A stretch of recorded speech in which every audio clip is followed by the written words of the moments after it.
This is the Catch a Break podcast, the insider's guide to breaking into and navigating the entertainment industry. I'm Julie Harris Oliver. You can find us at catchabreakpodcast.com and all the social media at catchabreakpod, as well as all the podcast places.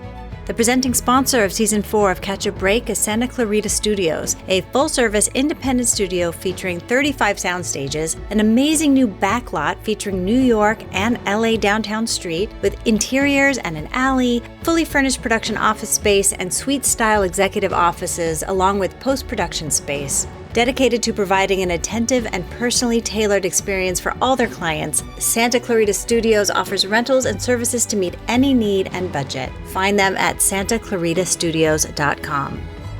Hey, did you hear? There's a new streaming experience called Max. With everything from HBO Max, including HBO, the DC Universe, Adult Swim, together with TLC, Discovery, Food Network, and more, Max really has some of the best content out there. I mean, there's literally something for everyone in my household. Max, the one to watch. Subscription required. Visit max.com. We are continuing our Project Greenlight series where we talk to the cast and crew of Grey Matter and get the real behind the scenes of the behind the scenes. We're dropping these pretty fast, so if you want to start at the beginning, go back and start with episode 401. In this episode, I sat down with Savanna Peters, who is a video assist operator, and Sara Glaser, who's a production sound mixer. Both of these women are in very male-dominated positions and departments, and they share how they've navigated that, along with telling us all about the jobs. Okay, have a listen.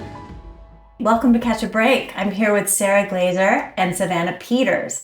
Now, Sara Glaser is a production sound mixer. Her introduction to recording was bootleg tape trading in college. I love that. This led to her enrollment at UCLA for recording engineering, songwriting, and the music business. Sara was hired by Bill Dooley at Brooklyn Recording in 1998. And the first 6 months of Sara's studio career was building a studio and learning to troubleshoot. After Brooklyn, Sara was staff engineer at Track Record and Devonshire Recording before going freelance. She engineered for Delaney Bramlett at Carnegie Hall and then segued into music post-production. Sara worked as a restoration sound editor at Sound Chambers Mastering for Eric Dosch from 2001 to 2003, during which time she restored 26 films for MGM in 3 to 5 languages each. That must have been super cool. In the summer of 2003, she toured with the Reverend Al Green. She was co-mixing front of house on the West Coast leg and was Al's monitor engineer when he headlined at Monterey Jazz Fest. Sara then switched to production sound. She joined the IA Local 695 in 2005 and Cinema Auto Society in 2016. She was accepted into the Television Academy as a full voting member in 2022. She's a board member of both the IA Local 695 and the Los Angeles Executive Committee of the Audio Engineering Society. Okay, hi, Sara. Hi. We would love to hear, what was your very first job in the production business and how did you get it? In the production business, I didn't know anybody, so I just went to Craigslist and the gigs and just, hey, I knew sound, and sending out. So I don't remember what my first one was. I think the first feature that I did, because I walked in as a mixer, was this film you've never seen called Anna's Eve. How did you know I've never seen it? I've never seen it. It was one of those. Everybody shoots a lot of things. And I actually got hired on that one. My director was a guy named Kantz, and he's an African-American guy. And he hired me because since I didn't have a production resume, I sent in my restoration resume. And I had worked as a restoration sound editor on Coffee, Foxy Brown, Black Mama, White Mama, Truck Turner, and Black Caesar. So he got my resume and he's like, and you toured with Al Green, you're hired. Yeah. And it was like, there were other resumes like Chitty Bang Bang, but it was like Coffee and Fox, like that opens a different door. Yeah. Oh, that's great. Savanna. Hello, how are you? Hello. Savanna is a video assist operator who found her way into TV and film after reading Glennon Doyle's book, Untamed. We are really going to unpack that. And feeling inspired to make a career change. In June of 2021, she met Dempsey Tillman of Man in the Box and was given the opportunity to join the IA 695 Y16A trainee program, a program aimed at increasing diversity within the union as a video assist trainee. She officially joined the union in October of 2021 and is excited to have recently hit her year mark in the field. Hello, Savanna. Hi, how are you? Savannah, before I ask you what your first job in the business was and how did you get it? Yes. What were you doing before and how did Untamed change your life? So when I graduated college, I worked for a company that did IT staffing. So I started in that as a recruiter and then account manager. It's actually what brought me to LA. They moved me here to support our work with Disney. And so that brought me to LA. And then I was about 6 months into it. It was in the midst of the pandemic. And I read Untamed, I think it was like June of 2020. And I was like, I'm miserable. Why am I doing this? Like, I think I just had I was younger and I was like, I'm making good money. I should stay in this, not realizing that I just wasn't happy. And so it was Glennon's book just gave me everything I needed, like courage-wise, to be like, I have to change something. And I had no real plan other than take some time off and figure things out. And I was very fortunate. My sister's in the business, more on the unscripted side of things. Mm-hmm. And so she had said, hey, she'd been on a show, BattleBots, on Discovery for a couple seasons as a key PA. And then at the time that I joined her was maybe assistant production manager, and was like, why don't you just come on as a PA and try it out, like see if you like the business. And I loved it. And so that's how I got my foot in the door in the industry just in general. And then how did you know video assist was what you wanted to do? I had no idea. So after that, across the street, they were filming that Netflix movie, The Gray Man. And so I got onto that on the health and safety team as a COVID PA. And it was 2 weeks before we were going to wrap that. I think we were on it like 8 months because we were on it once they started construction of the set. So we were on it for a long time. I met Dempsey Tillman and he had said, hey, if you're interested, we just got to talking. There's a need for more women in this field. There's not a lot. And they have a trainee program. And so if I had something, would you be interested? And I was like, heck yes. And then 2 weeks later, I got a call from him that he had a movie, and I got on that movie, and that's how I got my days. Yeah. So the trainee program was practical on set? Yes. Yeah. It's they bring you on. I worked with a guy, Kyle DeShazo. He was like my trainer. And so we were on a movie. It was supposed to be 35 days and it ended up being 50 just because of some stuff that happened. And so that was like my crash course of video assist. And I felt like that was the best way to learn it because I don't really know how you would unless you're on set doing it as the problems come up. Yeah. So did you get all your days on that one job? I did, yes. Very, very fortunate with my way in. And do you love video assist? I do. Yeah. It's kind of got like a little bit of everything that I didn't know what I wanted to do on set. And that's why Gray Man was great. As a COVID PA, kind of got to see everything and figure out what would I be interested in. And that one just came to be, and I've been loving it ever since. Oh, that's great. Yeah. We hear that a lot from people who start as PAs, which I think almost everyone starts as a PA, but you get to see everything and figure out where do you want to be. Mm-hmm. I would make the same pitch for accounting. I think that happens there too. It's funny, as you were talking, it reminded me of that movie with George Clooney where he had to fly in and fire people all the time. Up in the air. Up in the air. Yeah. So, and the one scene where the guy was so mad about being laid off. And then he said, how much did they pay you to give up on your dream? Mm. So when you said that you had that job that was paying you well and you thought, oh, I'll just do this without admitting you were miserable about it. Yeah. Yeah. It's true. It was because I went from making good money to back to minimum wage as a PA. Right. And if I ever got to the point where I wasn't unhappy again, I would do it again in a heartbeat because it made me realize that there's no amount of money that's worth it. And it's so much easier to do before you have kids, a mortgage. Oh, I'm sure. Yes. It was 100% a privilege of me being able to do that and also have, some savings tucked away that I could make that scary jump. But I hope that if I was in that boat, I could do it again, knowing that I've done it before, but it was definitely a privilege to be able to do that. Be brave. Right? Be brave. Do hard things. Yeah. All the Glennon stuff. We get to hard things. Had you worked together before? No, this was her first time, and it was great working with Savanna and getting to meet her, and thrilled to hear that you had such a wonderful experience in the trainee program and that it worked for you. Yes, likewise, all the good things. Now, as I think most people would know just being on set, that there are very few women doing either one of those two jobs that you're doing. Yeah. Sara, I'm going to start with you. How has your experience been being a woman in that role? I mean, is that a terrible question? I always feel terrible. I ask people, what's it like being a woman doing this job? But it's a real thing, though. It's a very real thing. And sometimes I've worked with people who are wonderful allies. And other times I've been in rather toxic situations with individuals where I'm not treated well. And they were not able to work for a female department head. And it was one of those situations where I was like, there were some communications, and then it became so that I actually couldn't run my department because anything I said would get turned around on me by this individual.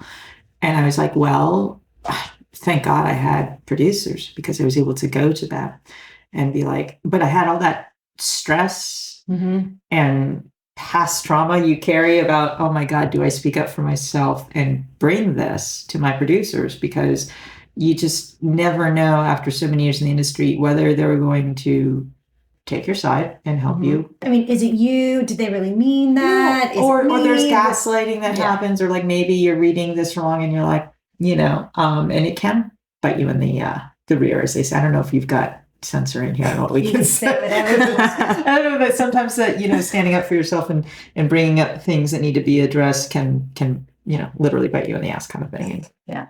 Now, did it take you years of experience to get to the point where you knew this isn't going to get any better? Yeah, you tend to learn that really early on. What took years of experience is speaking up about it, or not trying to be like, oh, maybe I can make this work. It's not that long, and we'll just hide it in the department and not tell people, and that never ends well. No, it really doesn't. But it took. So that's the part that I think we as women try to do. Savannah, how about you? How has it been for you being a woman in a field where there aren't that many women? And I'd love the change of perspective. You just got in. How's it looking? I mean, even just talking to Sarah, you're the first female sound mixer I've worked with. And so that's my question's always been on set. Like, if I'm working with a sound mixer, where are the women at? I literally have been getting that on every show my whole career. I went to go see a friend play the Troubadour, and when he introduced me to his friend as a mixer, the guy's like, I never would have guessed that. And it's just... Yeah. You know what a mixer looks like. 25 years, and I'm still getting that every day. Definitely, yeah. I would say I've had a lot of comments of I've never seen a female video assist before. That's pretty common, and I've been fortunate. If there is any sort of like discrimination, I'm usually a one-person department. If anything, there's two of us. I've been very fortunate with the team, that man in the box team that I've worked with. Everybody's been great. I feel like you get ignorant comments here and there, and it's one of those things like pick your battles. At least that's from my perspective, and hopefully, as like you said, the older you get into it, or just like the more maturity you have, I feel like I'm still learning of like, how do you speak up for yourself? Like, when do you need to, when do you don't? So that's, something that I've been working on, but it's definitely, you notice it on set. I've been very fortunate. A lot of the like Catchlights team, and even been working with Hello Sunshine recently. It's a very female focused like leadership team. And so I love seeing that on set, because those are the people who are in charge. But you do, in terms of like crew, I think which departments lean more heavily being like females and which don't. And so hopefully as time goes on, there's more and more. And that's kind of my hope, is the team that I work with, there's one other woman that I know of, and then primarily it's males. And I hope that like, if I get opportunities to bring people in or refer people, that hopefully it's more females that get to, and then maybe just seeing one on set, that that's a role that a woman can do. Not that if a man was doing it, you couldn't, but it's just more of, if you can see it, you can be it. There you go. 100%. What was that? Jeanette's thing, right? Representation matters.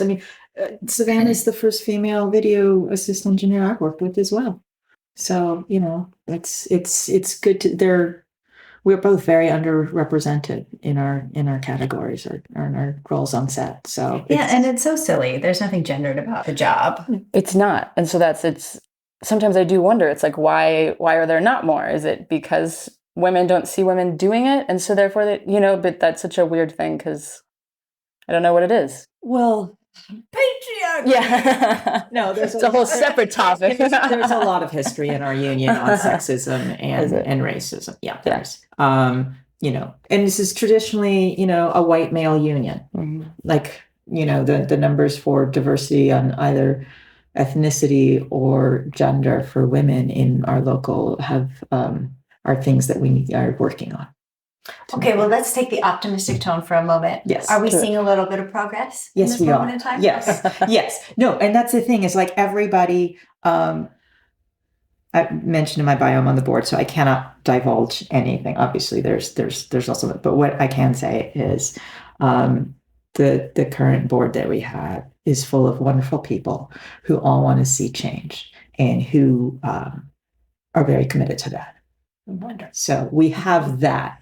Now there's bureaucracy and everything else, but we all want to see change, and we all are like, how can we make this happen? How can we have more Savannahs? That's why we have the trainee program. It's obviously worked for Savannah. change Here's the it. thing. We're at a moment in time where there's more work than people to do it. Like there's the opportunity now to let people in, and it won't take anything away from anybody. Not that it ever would, but It never that being the did. fear. Yeah. Right. Yeah. Okay, great. We can move on.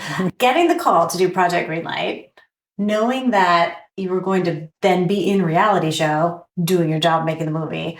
What on earth prompted you to take this job? Well, I gotta say that was one of those moments where I was like, we're not usually in front of camera. And No.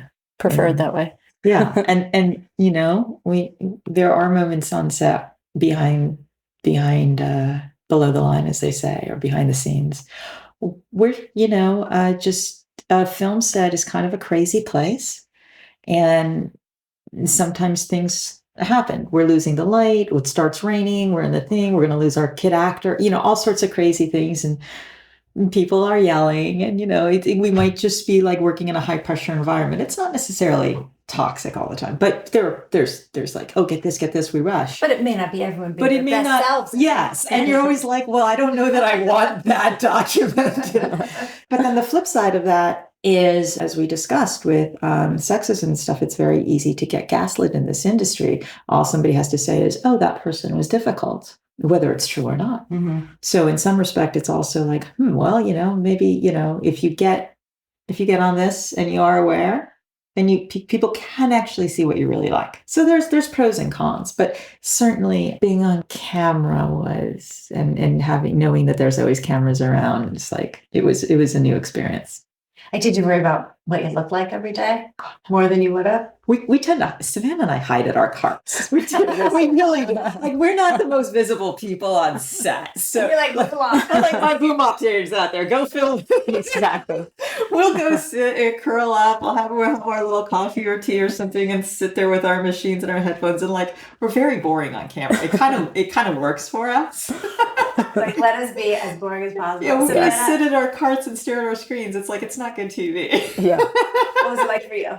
I would say I felt so just that it didn't impact me as much, quite honestly. I kept joking with my parents. I was like, if you're going to see me on camera at all, it's me wrapping cables in the background while they're filming somebody else, and I'm trying to like get out of their way and do my job. So it really, exactly. So that, for me at least, was like the only thing. It was more of a joke on my end. But I was going to say, because you were mic'd up, I wasn't mic'd up. Yeah, but like, I mean, nobody's going to use my... the only time I would probably end up is like, there were a couple times where I came to set to have a conversation with Miko, our director, where it's like, hey, we're doing some kind of crazy wide and tight. And I was like, did we want to do these at the same time? Could we maybe do one or the other? Like, have you, because they were really, really drastically different, and having those conversations. Could you explain wide and tight for our Sure. lesson first? So for the last first, a wide is what we call a master usually, and it's the wide shot of the scene. So we could be seeing everything from floor to ceiling. It's like, here is the place that we are. Here's the geography. Now you know where we are. And how would you mic someone for that? Or would you boom? How would you collect the sound for that scene?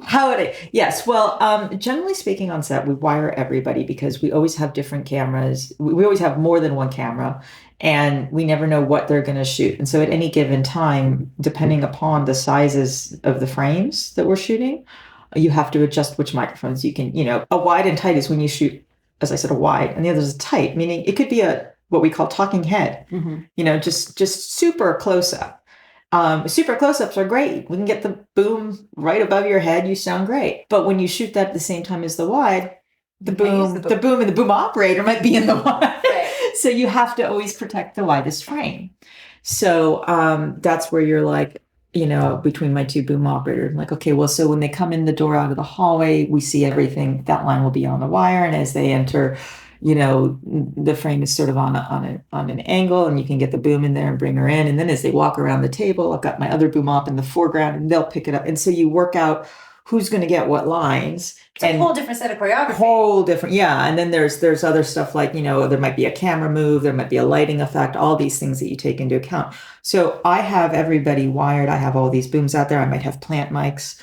And sitting at my cart, I need to know which ones I bring up when. So I'm mixing the scene live as we're filming it. And everybody's listening. Fascinating. Yeah. So that's what a wide and tight is. Oh, thank you. That was great. And that'd be so much more interesting to listen to on a podcast than to listen to you talk about that on a television Right, show. but so get- when I'm wearing a wire in my cart, it's very boring because I'm like, oh, okay, so you get that line, you get that line, da, da, da, da, da.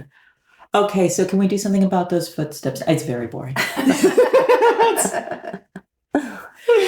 Did you have any challenges that came up that you had to solve that are never going to make it into the TV show, but that you had to work out on set? I think the biggest thing that I dealt with, mostly with camera, was just getting the receivers to work and like transmit signal for picture. Yeah. So a couple times we were working actually, like, what is it, a remote hospital or like an old hospital? Yeah, it was the place that we shot the buildings that one of them's a former hospital, and there's like lead and stuff in the walls. So everything on set nowadays is wireless. So between Savanna's video transmitters and receivers and my wireless receiver, we were moving our antennas all the time because we're like, we'd go 2 rooms down and we'd lose everything. And then we'd can't go through the lead. Yeah. So like, let's say they were old hospitals, but from like the back times where it was like they used so much radiation and stuff, so they had like lead and stuff in the walls, and just like the construction of the actual building we were in was challenging to thank goodness we weren't running cables and doing duplex. Right. Yeah. And so I just remember that hallway specifically. Yeah. We shot in the hallway, and at one point they're like, nothing is safe. Yeah. Usually you'd put it on one side of the hallway. They're shooting down, But we had multiple cameras in the hallway. So you'd have one camera looking down the hallway this way and another one looking the other way. So it was like, okay, what is the one little x-axis where neither camera sees it, and we were putting our antennas there. Yeah. So we had a great camera team. And so I teamworked with them quite often of figuring out, hey, where's going to be safe, one, that we're not seen, and then also where's safe that we're not going to lose picture. And then the producer team was great. It was more of just communicating with them, hey, here's the situation. We're going to have a picture for this amount of time, and then we might lose it. And so a lot of it was just figuring out what would and wouldn't work, and then communicating. And this was like when I don't know if you'd shot there before, but I've shot on that campus. It's my 3rd or 4th film there. I think. I don't know. I'd have to count. Anyway, so when I went into the interview with Yolanda and she told me where we were going to shoot, I immediately said, 1, trains. Mm-hmm. Trains will rule our life in our shoot, which they did. And they were like, oh, there's just this. I'm like, no, be prepared for more trains. I was like, and then also understand that the buildings are built with all this, and we will have radio frequency interference for every department that uses wireless. So they were aware of that going in. That was a very handy interview. It's helpful when you've shot at some place before and you can share your experience to prepare for things that might come up. For sure. I'm realizing, would you please explain what Video Assist is? Yeah. So Video Assist, how can I do it so simply? We're basically in charge of all the monitors on set. So depending on who needs it, director village, producer village, and then we will get a picture feed from the camera and then run lines so that everybody else has picture. And then what I do while we're shooting is I record anything that we're filming so that if anybody wants to see it back for continuity or just, hey, we wanted to see that take, I can play it back at any time. She also gets my mix. Yeah. So I get all sound and she gets all picture and sound. And then, she records that. So if they do want to see playback, they can get playback with picture and sound to check performance and focus and anything else they want to check. And for someone who is new on set or hasn't been on set yet, is there any protocol around who can sit in the video villages or? Yeah, I would say it really depends on each set, but typically the way I've seen it is usually at director's card, it would be the director and maybe the first AD. And then depending on, again, if there's a DIT, which I'm even blanking on what that stands for, but they're usually doing the coloring and stuff like that with the DP, the director of photography. But they would usually have their own section. On this one, we didn't have a DIT. So the DP and the director were usually together watching on that. Script super. Oh, script super as well. Yeah. And then at producer village is usually any of the leadership team. Producers might be there, UPM if they pop into set. Trying to think of who else. Assistants, any of them. Yeah, sometimes. Not so much on a feature, but on television. I was going to say, yeah. So if you're a PA and it's your first day, should you plop yourself in front of that monitor? The old rule is never sit on a chair that doesn't have your name on it. Oh. I will say there is usually a PA at producer village because they're usually relaying, any sort of communication notes that might come from that. That's true, but they don't get to sit in the chairs. No, usually not. They'll get apple boxes. There you go. I heard that it was a really quick shoot and a lot of it was overnight. How did that affect your ability to do your job? Just sleepy all the time. Yeah, very sleep deprived, long days. Lots of coffee. Anytime we had long light setups or something like that, or we were, costume changes for days, I was napping at my cart by the end of the week, not at the beginning of the week, but by the end of the week, it catches up to you. Certainly, like when we're working our Fraturdays, which is Friday into Saturday, at like 4 a.m. on Saturday morning, where everybody's tired. Just fried. Yeah. We had some pretty, because usually like if you have like a split, maybe you start at 1, but we had some pretty like, usually it was pretty consistently Monday to Friday, 6:00 p.m. starts. Yeah. So that was a little rough. But other than that, it's just working in the dark.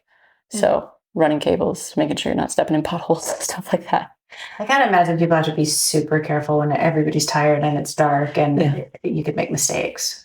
Yeah, your biggest thing then is, because we were shooting in Pomona, and I think the majority of the crew lived in Los Angeles. Yeah. They did offer hotel rooms for some of us, but not everybody can take them, whether they have family or pets or whatever other kind of commitments. So, it's long hours are the nature of the business, whether you like it or not. That is the business. So then it was the long hours and the drive and sleep. Pretty standard, that was everything about the film was lovely. I think the only part that everybody really had trouble with was the drive and the hours and the sleep, which is what it is. Yeah. I would say too, a couple times, you don't think about it until you actually need help. But if you need to phone a friend for anything, or maybe you need to get a hold of somebody for equipment, it's really not an option until the next day. So we had a couple times There was that with camera, like where a receiver went out and it was like, well, we can't do anything. We can't get a hold. At midnight, you can't get a hold of anybody. Yeah. And then not until you wake up, and then you can let them know. But then if we needed it picked up that afternoon, you're trying to sleep, but then you have to Transco's already in Pomona, so they'll pick it up then maybe the next morning on their way in. So there's like a 2-day, just because you're not on days. When you're working nights, it's harder. Yeah. Yeah.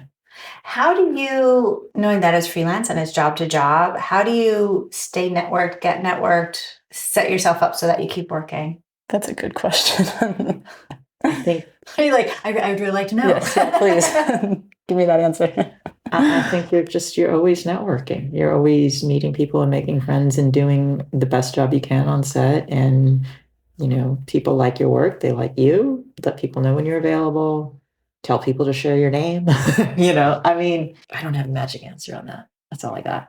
Yeah, I think it's just trying to stay in front of people, like the little things, whether that's like an email update or around Christmas time, holiday time or whatever. I've been very fortunate because I came in with Dempsey and he's got Man in the Box. So it's almost like a team of 15 that we all can help each other out, right? But then I think too, it's like the people that are hiring you. So like the producers. I've been very fortunate with Catchlight. I think I've worked 3 jobs with them this year. Great. And so they've kept me in mind, and Great. Shout out to them. They've been great. So some of it is finding a team and then figuring out like, how do you stay in front of them? Because it's one thing, you can do a great job and I believe that somebody will remember you, right? But it's so quick that they might work for somebody else who's great, or maybe somebody else refers somebody in. And so being able to know that they're your first call and staying in front of them as much as possible. Because it could be a year before they need someone again. Exactly. Yeah. And then you still might be their favorite, whatever, video assist, sound mixer. But if at that time when they needed somebody, for whatever reason, they slipped your mind, just the ability to make sure that they know that you're around and want to work with them again. I think a lot of it is like just, you have to, part of the business is just finding your people. You're going to work with some people you won't necessarily click with, or it won't be as smooth. You'll still do a good job. You'll still make a movie, but they're not your vibe. Yeah, they're not vibrating at your frequency, however you want to fit that, they're a different crystal chakra. Hashtag. Yeah, exactly. It's LA, go with it. So, but once you find your people and you just kind of like get in sync, you tend to like stay with those people for a bit, until you didn't. So the goal, I think, is to definitely keep growing that network and grow these people who are your sync, your chakra crystal or whatever. And, find your family and then it kind of, I think it gets smoother. And then you're just, there are people that we've come up with and they just worked with certain producers for years, especially in television, where you get in a groove and you do seasons. And I think features are a little different. 10 years go by.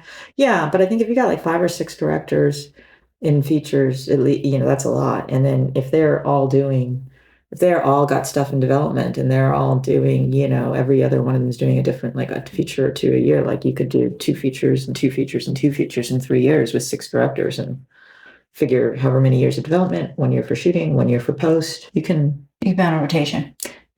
Yeah. That's the goal. Always have people who you're in rotation with. I would say too, though, how do you say this? Like, I had a lighting guy that I just hit it off with one of my first movies, and he, a year later now, reached out to me, and he's a DP. And so don't be surprised that no matter what role, somebody might be in a role where they could hire you one day. So. Oh, I did a feature last year that I had a boom op come in. And when I told my line producer who was coming in as the boom op, he just looked at me. He's like, so he's my line producer on this movie. Mm-hmm. And when he got my boom op's name, he was like, he was the boom op on the first feature I worked as a PA. And so when boom op came out, it was like, he was a PA. Yeah. And now he's signing my checks. Like always, And, that's how it works. Yeah. So... They say always be nice. You never know. Nice. I mean, never treat nice the anyway. PAs badly. They are the hardest working people on set. Yeah. What is your favorite memory from this last job? Gray Matter. It feels like a blur, honestly, because of the night shoots. Yeah. My favorite memory. Okay, I have one. Okay. Go. All right. So I don't know if this is what you're looking for. I'll say everybody was absolutely lovely. It was a joy to come to work every day. We covered the bit where we were all tired. That's the part that we didn't like. But coming to work and the people we're working with and how they were they were absolutely lovely. And there's always a bit on set where there's some scene or something where you're just like, oh my God, this one is just, I love it. It's hilarious. And for me, so there's a scene where, there's a bit of scenes where, Man in Black is the character and he's kind of in her brain manipulating her perception of reality. And we did a bit where we went into this, it was like it felt like the 1950s sitcom set vibe. Yeah. And Jessica was fantastic. I mean, everybody was fantastic. But remember that performance? Yes, I do actually remember. It was like, she came out and she was like, and she just went for it. And she did it so well. And I really enjoyed when we were just watching her performance. I enjoyed her performance and everything. She's a fantastic actress. But for whatever reason, I just got a kick out of shooting the sitcom. It was the sitcom. I've never done anything like a sitcom, and so it was funny to see like the stage setup and be like, "Oh, this is it. Like this is what I remember watching growing up." Right. And now you're here on the other side of it, seeing it get filmed. That was cool. We used that. We actually put inside the movie. Yeah, and we were actually shooting it like we were the crew. So actually, I had my boom operators just put the boom in the shot because Miko was cool. She's like, "No, actually, all right, that works." But it was that bit where for all of us who grew up on sitcoms and especially the 60s and 70s sitcoms, it's like it's not understated acting. Uh-huh.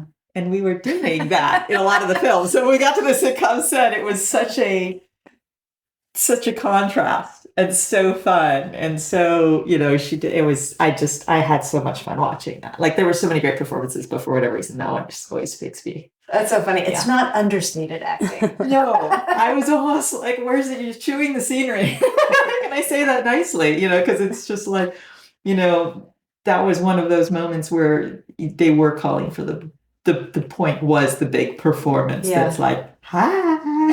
It was great. It was, I loved it. That's fun. That woke everybody up. Yeah. That was a good day. Okay, I thought of mine. So I think mine was actually one of my harder days on set. I don't know if you remember when we filmed in the Cabbage Patch film kind of, or farm area. Oh, when it was like the off-road. So I got very fortunate. The camera loader, a guy named Kurt, he just, anytime, because it was just myself. So at times we had longer runs and he was always willing to help. And we kept having issues with the receivers. So I just remember running through Cabbage Patch fields, trying to run cables. Yeah. And it was absolute chaos. And we would get it to work, but it was like every time I would sit down, I would just be like, there's no other job, at least that I know of, where I'd be doing something like this, right? I'm trying to get picture and I'm running, like leaping through cabbage patches. Yeah, that day was hard. And that day was hard for my department. And we had 2 people that day. Mm-hmm. I didn't because it was like between me. I was jumping cabbage patches and running cables for the antenna too with you. And you were doing it by yourself. You were a 1-person department. So that day, that was a big day. Yeah. Yeah, that was I think that was hard for everybody actually. Yeah, I think so. I remember we went long too because we went into lunch for a bit. Oh, we didn't get Yeah. to lunch till We were fighting for the light. And so there are days like that where it's hard and you're there. And then I've found, at least for myself, there's times where I would have never considered myself even like a technical person. And then I walk away kind of proud of myself on the day of like, oh my gosh, we did it. We made it work. And it was hard, but it's something that I can walk away and be proud of it. I mean, is that kind of the fun of it? That, I mean, super hard during the day, but you accomplish impossible things every day in insane situations. Yeah. Yeah. And I always, when I came from my last job too, so it was like IT staffing, and my boss used to always tell me, we're not operating on somebody. So at the end of the day, things are okay. We're not going to lose somebody today, right? We're not curing cancer. we don't want to be working on the sets where we lose people like that. No. Yeah. No, God, no. Yeah, no. But still, there are times where obviously it's time sensitive situations and I want to get picture up, but I always try to have that reminder of nobody's dying right now. Like, try to stay calm. It's going to help me work better and work more efficient as long as I'm not freaking out here. Yeah. Yeah. The perspective is important. Yeah. And that day was one of those days where it was the farm set. I don't know what, there were all kinds of things growing, cabbage and broccoli, whatever. We're just literally in a field of a farm field. And Produce, yeah. you know, and it was like, it was one of those days where like this was the location and we wanted to see all of it for so much of it was shot in wides where we were shooting the fields. So we couldn't be anywhere close. You know, it was either we're next to the cameras or we're completely far away. And for us, it was like, well, we need power. So where's the power drop? Yeah. And the power drop was far, far away. Yeah. So we were far, far away and remoting our antennas through the cabbage patch or whatever was growing. Yeah. It really is figuring out like what you're tied to so many things. You kind of have to find where's the perfect middle while also not being in shot. Yeah. And then of course it wasn't like once you got it set up that you stayed there for a while. Like we got this direction. Okay, now we're going to change this direction, move everything again. Okay, now we see you, move everything. So we were like moving every few shots. It was one of those days. Yeah. Yeah. It was a tough day. Yeah. But we got it done. We did. Yeah. We did. And just go home exhausted. Yeah. Exactly. We shot every moment of daylight we had that day and then we went to lunch. Oh my God. Oh, you're smiling now. Was there any crying? Did I cry on that shoot? No crying. Maybe some, like, do you ever get when you're just almost like a cranky baby? Like it was when I was home, where I would get home and just be like, I can't fall asleep. I'm so tired. That sort of thing. Right. But luckily made it through. I try not to cry on set if I can help it. There's no crying. Sit in your corner and walk back and forth and talk to yourself. So you're like, we're almost there. Oh my God. Oh. All right. I feel like I'm going to ask you one final question when we're done, but is there something I didn't ask you about that I should have asked you about? Not that I can think of off the top of my head. Okay, then let's do our martini shot, which you will know is our last shot of the day. What advice would you give to someone who is trying to get into what you do and do that? Video assist specifically. Mm-hmm. It's hard. I don't know too many like tangible skills to like get prior to getting into it. I felt like I was very fortunate. You really kind of have to get your foot in the door and then learn on the job. One thing that one of the guys did tell me is learn to over-under cable. So much of my job is just wrapping cable. And so I would Google that and learn how to do that and be really good at it. Other than that, really just finding your way onto a set and talk to as many people as you can. I've found that worked for me. And eventually someone's going to give you your shot is the hope, right? I feel like that's not the greatest advice, but it really is the only advice I know, because other than, I guess, calling the local and trying to get into either whether it's a trainee program or getting on their list, the best way is to meet the person that's doing it. So that would be my advice. Thank you. Mm-hmm. We're very much, obviously our positions are technical. Our union is technical. It's production sound and video engineering and projectionists. So you have to be able to troubleshoot. You have to be able to understand signal flow. You have to have, whether you have a basis in engineering or not, you have to be able to have the type of thought process or brain where you can look at a problem and problem solve it and just, start at one end and work your way through till you figure that. And you have to be able to do that under pressure, because that is the job. And when you get asked to do things at the last minute where you're like, oh, by the way, can you do this? You got to be able to figure that out and be all right. Let me see. Maybe let me see what I've got. Let me see what I can make happen. Let me see what I can give you. You try for yes. And sometimes you're like, well, I can give you this and this, but it's 2 a.m. and I don't have this piece of equipment, but if we can get it tomorrow, production wants to rent it, we can get that part for you the next day, because that's wins at the surprise. That's a thing. So definitely got to be able to keep a cool head. I mean, I started in music in studios, and I also toured briefly in live sound. You are not able to ever lose your shit. The show must always go on. So no matter what's going on, your job is to problem solve and to make sure everything can go on, and to do it calm and cool, collected, because they don't ever, if you lose your stuff, they lose faith in you. They get to lose their stuff because they don't know what's going on, whatever. But they trust you to handle everything else. So who is they in this scenario? And from the artist to the producer. So, the people who are like, we hired you, you can't think. It's just, they want to see that their technicians are calm, they're cool, they're collected. Competent. They're like competent. They're like, oh, you did, that's what yeah, give us a second. We'll get that running for you. Just like stability. Trust. There's a lot of that there. So certainly, not everybody starts off with that, and that is certainly some of the skills that you will need moving forward in this job. And then be nice, be easy to work with, have an open mind. There's not one way to do anything. There's lots of different ways, and sometimes you're inventing new ways on set. So adaptability. A lot of things. This is not an industry where there's only one way to do anything and it's never going to change. That's something you this throw ain't out the that. Yeah. For sound engineering, can you learn that on the job, or do you recommend people have a little education first? I will always advocate for education, but I also say that you learn that on the job. And I went to school for recording engineering, songwriting, and music business. And it was one of the early programs, because actually having schools for these is relatively new too. And I feel like a lot of times, depending where you go for that, a lot of the education is like, here's the language we use. Now you know what these words mean. Mm-hmm. Somebody says, oh, go, use the patch bay or find the oscilloscope. So it's like, I don't even know what the hell that is, So a lot of it is a language, learning the roles, if you've never been in a studio before. But then when you get into a studio or onto a film set or onto once you get hired at your first job, that's when they start training, because what we do is a craft. So your first job is really truly an apprenticeship, and you will be trained, and you'll be trained in how they do things. They get another job, they'll train you in how they do. You're constantly learning until at a certain point you have the confidence, you've been doing this for ages, and you've been in different situations and tested yourself. And I think that goes for your position too, because we're always going to be asked to do things in a different manner. I mean, we might be on a stage on a lot one day, we might be in a jungle the next day. But they still want, us to give top quality stuff in the same place. Like, just because we're in a jungle with no power doesn't mean that we don't still have to deliver the same level of performance in the same product. So the part where we figure out how to make that happen, it's a large part of the job. Yeah. I would say too, to add to my advice is only coming from my perspective. So there could be, I'm only thinking because like you said, there's like education based for sound. There could be for video that I'm not aware of.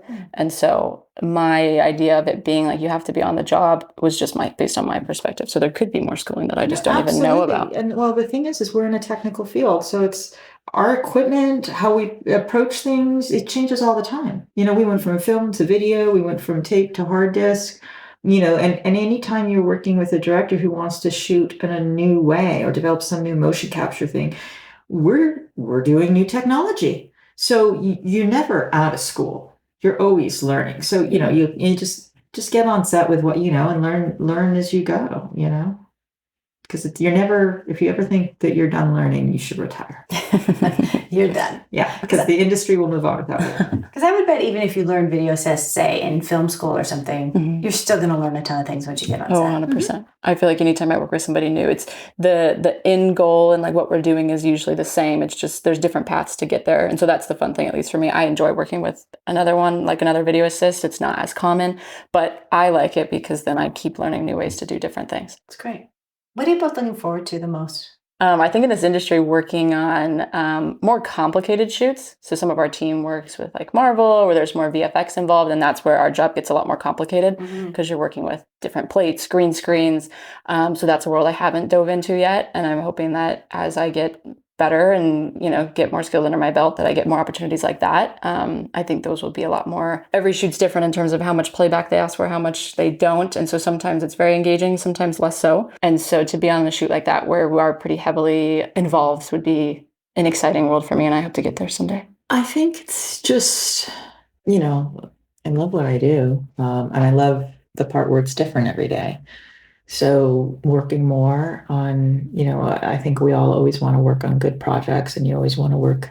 It's like, oh, that was a good one. And you're just eye on the sky, and you're like, oh, I want really good ones, and moving up and higher level of quality and bigger challenges and, more demands, and, where you can really kind of stretch and grow, and just being able to be proud of what you've worked on. It's always kind of fun when somebody's like, oh, I saw that movie, and you're like, oh, it makes sense. Like, oh, they love it. It's always it's a good, oh, I'm glad that something I worked on, brought you joy. It's a little part of that, and they might never ever watch the credits, but it's a cool feeling.